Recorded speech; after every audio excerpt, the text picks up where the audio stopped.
Well, the ballot closed at noon, but it was a foregone conclusion. John Swinney went unopposed. He's one of the SNP's most senior politicians.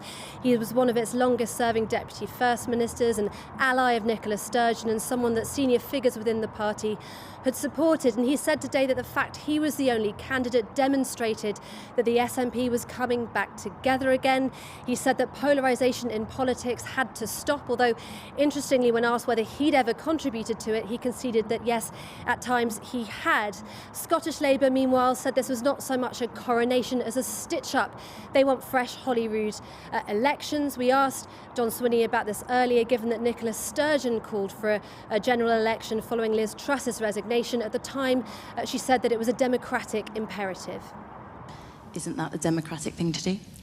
No, I think the right and proper thing to do is to follow the rules of our Parliament and to ensure that we follow the democratic decisions of people in 2021. We navigate our way through the Parliament and, crucially, that all parties work together for common good. Well, no Holyrood election then, but quite a lot of change coming, Amelia. Yes, once he's elected First Minister by the Scottish Parliament, his first job will be to form a new cabinet, and it will look very different to the last one.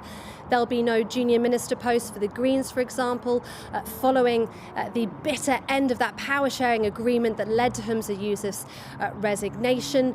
John Swinney also said that Kate Forbes, who was his main contender but decided not to stand, would be given a big role, and that's important because it's another pivot away from the Greens. She and her followers had disagreed with them on a number of policy issues, but the most important thing to say really is that he's going to be leading a minority government, and that means that he's going to need other parties' support to get key legislation through.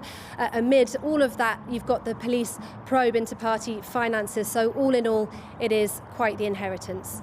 Indeed. Amelia, thanks very much.